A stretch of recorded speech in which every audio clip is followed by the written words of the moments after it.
Okay, so now I've got everything back together. In this case, I had an easy time because these retainer pins have a little screwdriver head on them that go into the backing plate.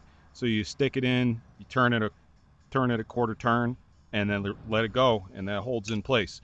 You do that on both sides. Use the stretch tool to get these top springs onto the pin, and a pair of needle nose pliers for this spring here that holds in together with the adjuster.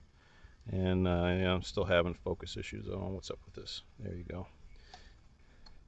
So in here, this spring with needle nose pliers works great.